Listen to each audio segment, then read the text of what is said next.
It's very hard to explain why you do motorsport. It's a new chapter in the Porsche Motorsport history. I'm super privileged to be part of it. Racing, facing competition, this is the place where we'll learn the most. Success is measured in 1,000 different ways. For me, success is doing the best with what you have. If you enter a competition together with Porsche, no matter which other manufacturers are there, is always super high pressure. Racing is a way to showcase what they can do. It's a big, big mountain to climb.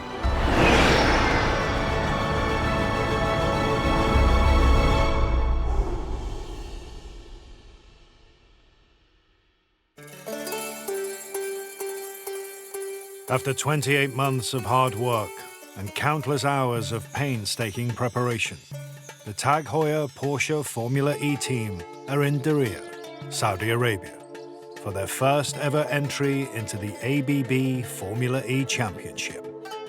Preparation time is almost up. So, good morning, guys. Here we are in Saudi Arabia, in Riyadh, and we're on the way to the circuit. Day -1. Tomorrow is a big day. So, yeah, track walk and then try to get an early night sleep because tomorrow we hit the track at 7 a.m. Well, which means 5 a.m. get up. 5:30. Ciao. The new team are about to put its first ever all-electric race car to the test against some of the world's biggest manufacturers. Many regard Porsche's move into such a competitive championship as potentially a risky strategy. The racing history we have, yeah, it's good, but it doesn't mean anything because here everything changes. Racing for Porsche, they've won everything in the past, and here we are creating the future again in a complete new environment, complete new game. But the new game is not just for Porsche. The entire automotive industry is moving towards an electric future. For over 130 years, automobiles have been powered by the internal combustion engine, which Porsche have mastered. As the global environmental crisis comes into focus and the world starts its electric journey, established manufacturers find themselves on a level playing field with the new electric car companies. Formula E provides two things. It's a fast-moving testbed for the new electric technologies, and the perfect platform for the likes of Porsche to showcase their excellence in this new field. But there are risks. There's already other big manufacturers successfully racing, and the grid is packed with the most competitive lineup in motorsport. Get it right, Porsche are in the electric game. Get it wrong, and they will fail in full view of the watching world. The key to the future lies in unlocking the potential of the stunning brand new Porsche 99X Electric. The recipe for me is really good with racing electric in the cities. We have a sustainable message. We represent the future of electromobilities. Battery electrical vehicles are a big topic of today in the aims of reducing CO2 emissions, and Porsche is on the same journey. Formula E by far has the most competitive lineup of manufacturers, drivers by a long way. All this combined together with exciting races is it's a really cool place. Being so competitive makes it hard, but also drives you even further to be successful.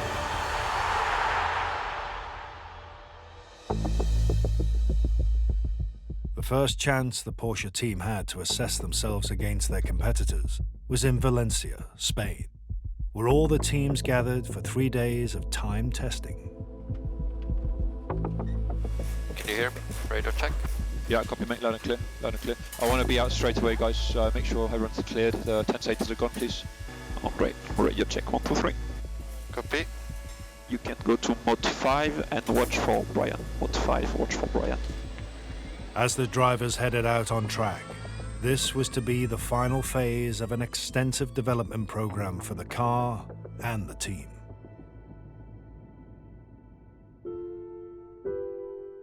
Basically, we started from scratch from everything. It was a clean piece of paper. And yes, we've been racing before, but it's a complete new concept. The task to put the technical team together was actually quite an easy one. Malte Hanneke is the technical project leader. He sits at the top of a huge development team and is one of just a handful of people in the world that understands the new racing technologies. We had already people having knowledge in gearbox design, having knowledge in high voltage component design and development. We have the people developing the software, we have the performance people. We could really take people from the LMP1 project and build the FE project on the basis of this.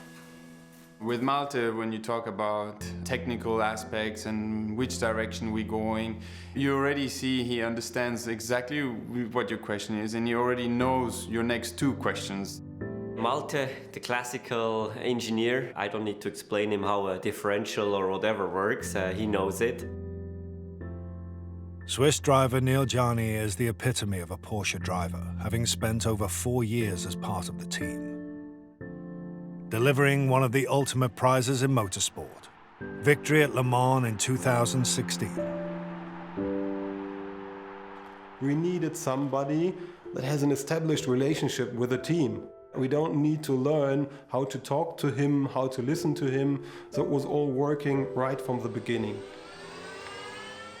Head of Operations, Emil Lindsay, is tasked with pulling the team in the right direction, and he's a man that takes his job very seriously. We've chosen a way to go. If that's the right way, again, time will tell. Emil, I know his love and attention to detail, and that's what it's all about also in Formula E. He's the hawk in the team. I think he has eyes on everyone. Even let's say our little antenna for something is not perfectly straight, he'll tell the mechanic, hey, this is not straight, and it's like, wow, the guy likes the details. The choice for the second driver was very natural, very simple. We wanted to have somebody with Formula E experience. We need a reference. What is if we are standing at the back of the grid? Is it the car? Is it the driver? Is it both? What is the mix? The team turned to Lotterer, a man with 2 years of Formula E experience under his belt, and a Porsche Works driver with a reputation for being a maverick. How I feel about my driving style, I think it's pretty good. It's hitting! Yeah, it could be aggressive sometimes, but it's Formula E, and if you have a gap, an opportunity, you gotta go for it. I like pushing the limit, and that's what we live for, living on the edge, play with it, try to control it, and then master it. Lotterer moves up into third place. Andre has proven ability in Formula E, having won last season's team title with DS Techeetah. With the rhythm go. But the move to Porsche was a gamble he was prepared to take. Decision was not easy, but hopefully it's maybe a step back to do 2 more forward. Andre leaving a top team, obviously a big call for him, but he wants to come home back to Porsche where he feels at home with us, and we're more than happy to welcome him back and to write a new chapter. I thought it's something I don't want to miss. The relationship that we have with the guys is a huge part, and also not only team and Andre, also Neel and Andre. We all know each other. We all know, okay, what direction we need to work in, what can we improve. He wants to be quicker than I want to be quicker than him, and I think that is a very important factor in our first season.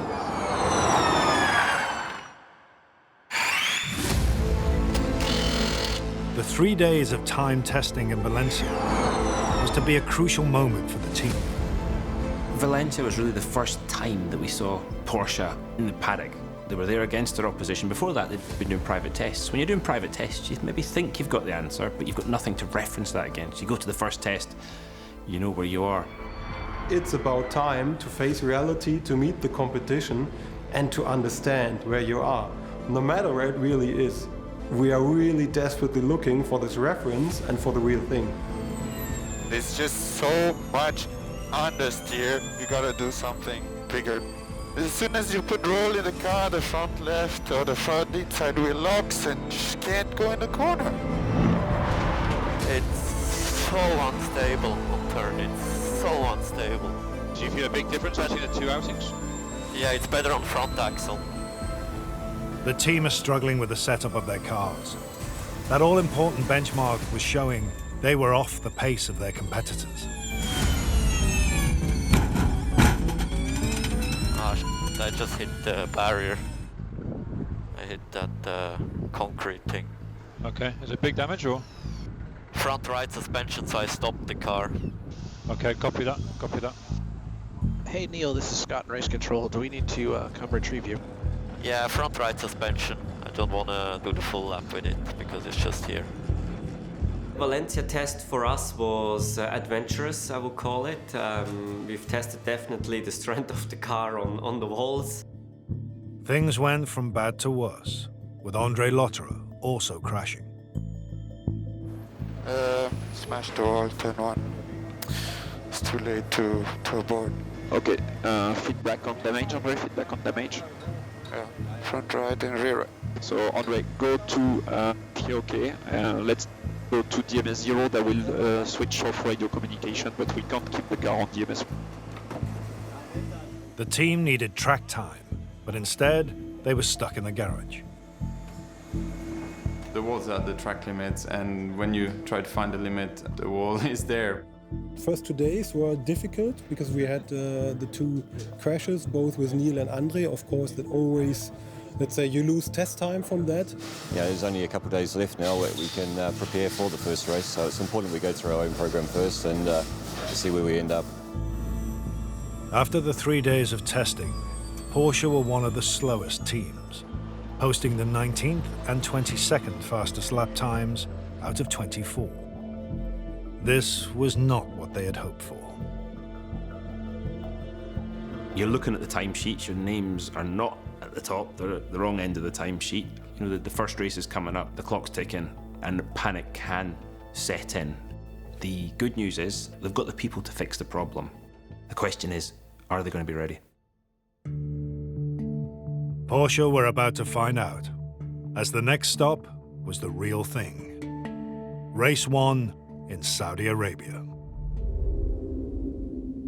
Diriyah in Saudi Arabia is the venue for round 1 of the 2019-20 ABB Formula E Championship, and the first time that Porsche will compete in the all-electric racing series. But at testing at Valencia 2 months earlier, the team had struggled. I just hit the barrier. And they ended the 3 days of timed laps with just the 19th and 22nd fastest times. But it put them behind. Loss of track time is absolutely critical. You need every second. They definitely had a steeper hill to climb than the opposition, I think. It's race day in Diriyah.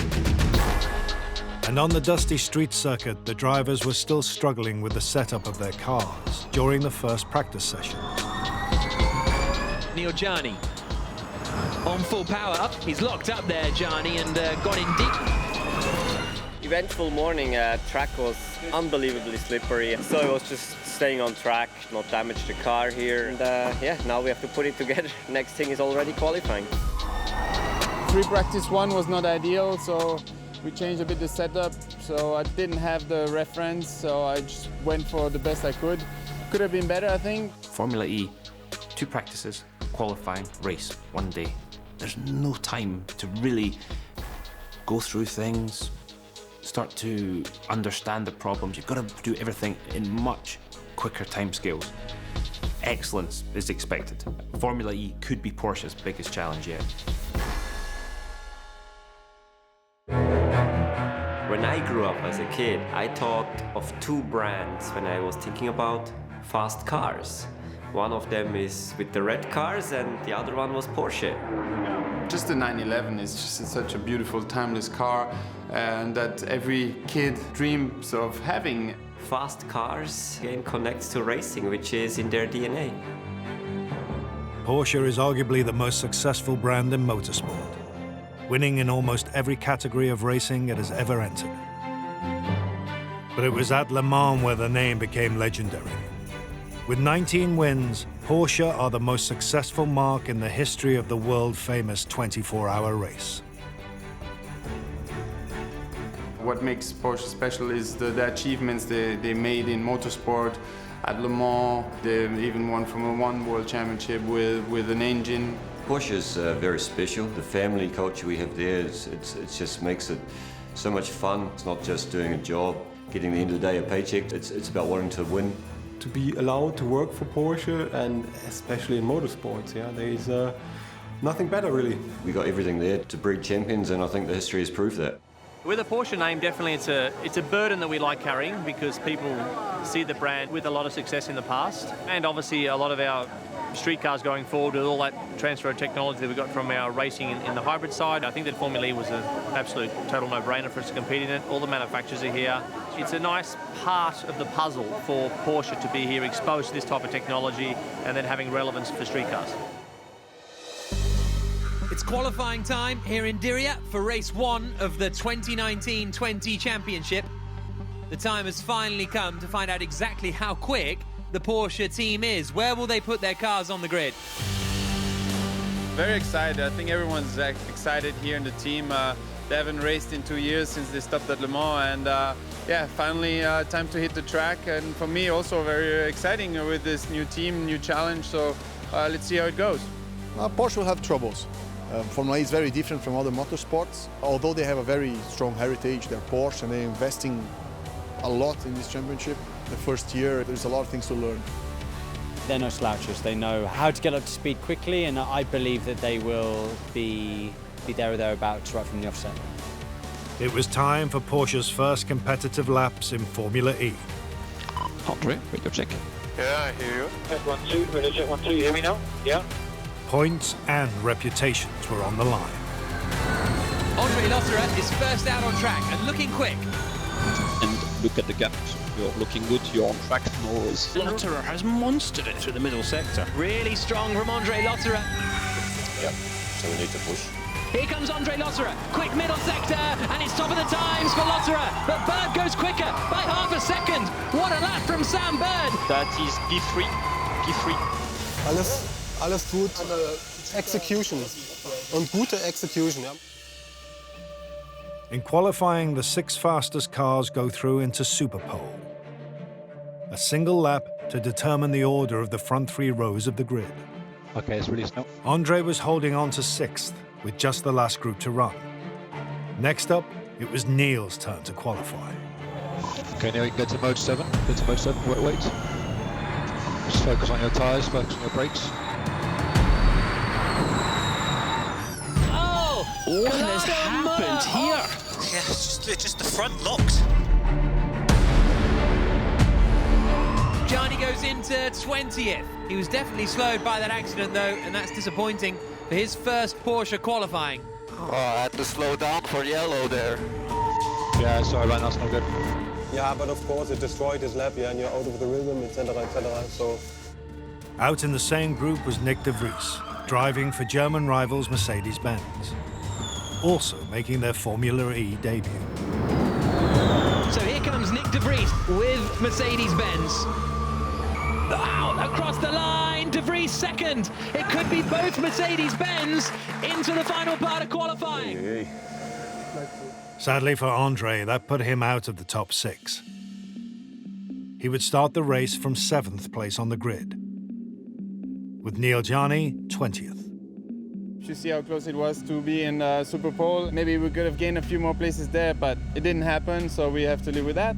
Qualifying was obviously not ideal. Had 2 cars crashing in front of me, so double waved yellow flags. I wasn't sure, okay, what's going on or what not. Maybe I was a bit too cautious there, lost quite a bit of lap time. Yeah, we're aware of the pressure we have on us to perform. At the same time, we have to be realistic. This competition is so intense, I think nobody has really expected that. 3 hours after qualifying, it's finally time to go racing. So a reminder, this is your race energy. This is your race energy counting now. The car 36, energy settings correct. Neel, radio check 1, 2. Yep, radio check, okay. Waiting on the lights to go out, you're tense. You've got to act on instinct.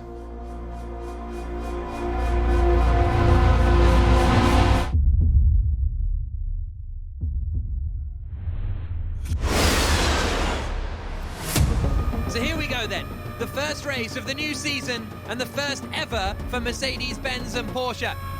And we go green in Diriyah. Very quick lights out. Mode 1 when you can, mode 1 when you can. And check brake bars. 0 hotel, 0 hotel. Copy. After the dust had settled from the first hectic laps, Andre and Neel were still running in their starting positions of 7th and 20th. We have 1% more energy than Ambrosio, 2% more than everyone else. Attack mode gives a sure power boost, activated by driving off the racing line and through a trigger zone. This initially loses time, but then provides the extra speed to get past rivals. And there goes Oliver Rowland then. So the first of the front runners is Rowland in 8th place. Run on attack mode behind. Should I take attack? You can try gap 2.1, gap 2.1. And Lotterer is into attack mode through the activation zone, and he loses out to Rowland, so he drops down to 8th position. Meanwhile, still running towards the back in 20th place, Neel Jani was working on his energy strategy. Okay, good job on consumption. Good job on consumption. There's a big gap ahead of Hartley. Let's try and push ahead now. Roland attack mode finish. Roland attack mode finish. You can use energy to pass. Lotterer in attack mode to the outside of Rowland coming up the hill, and that puts him back into 7th place. Good job, Andre, good job. And there goes D'Ambrosio, activating his attack mode, and he loses out to Andre Lotterer and Oliver Rowland. Lotterer, in typical style, started to work his way through the field and was up to 3rd, approaching the final phase of the race. So Stoffel Vandoorne still leads in the Mercedes, but he has an attack mode that he still has to take. And Sam Bird is right behind him, ready to pounce. Here they come, onto the long uphill straight. Attack mode, no attack mode, we abort. Abort attack mode is the message to Vandoorne. He's but Bird's going for it anyway. Up the inside into the chicane. Bird's into the lead of the race in Diriyah. Oh, thought Lotterer was going for it into the left-hander there. Can you have timing? Lotterer in 3rd place was in touching distance of Vandoorne, but the Mercedes driver still had to use his final attack mode. Vandoorne has to use his attack mode. Will it be on this lap? Yes, he does go through, and Andre Lotterer goes into 2nd. Vandoorne just holds off Rowland behind, though, and slots into 3rd. Safety car. Oh, safety car deployed. Safety car is out, Andre, so save energy, save energy, save energy. Is that for the yellow flag for Daniel Abt? Oh, Abt's gone in hard. He's sideways across the circuit. With minutes to go to the finish and the cars bunched together behind the safety car, would Andre concentrate on holding off Vandoorne in the rival Mercedes behind, or gamble and go for the win? Okay, the safety car coming in this lap. Sam Bird about to restart the race. Stay with Bird, okay, stay with him. Sam Bird gets the race back underway, but there's not much of it left. It's gonna be tight, it's gonna be tight. No, it's just a race to the end. Oh, lockup from Lotterer, he's going in a bit deep. He'll be on the dirty line. Is that Vandoorne's opportunity to take 2nd place? No. Lotterer gets away with that one. We are on the final lap of the Diriyah E-Prix. Bird leading, but it's the fight from Lotterer back that is the one to keep an eye out on. Vandoorne is right behind Lotterer. Here they come towards the final corner at turn 21. No movement there, so it's Bird through the final corner to win the first race of season 6. Lotterer in 2nd, Porsche on the podium in their first race in ABB FIA Formula E. P2, well done. Not bad for a start, huh, boys? Really good job everyone.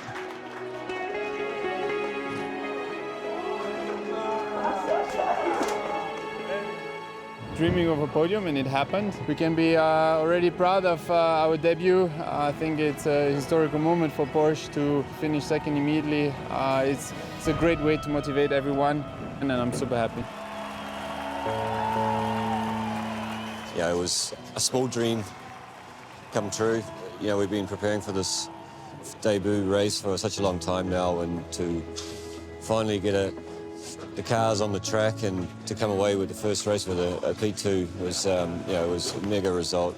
Proud of the team on track back home, and just well done to everybody in the team.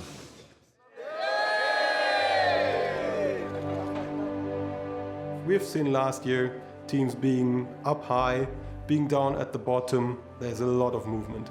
And that's what will make it a very challenging first season for us. That's the thing about motorsport, it's written black on white.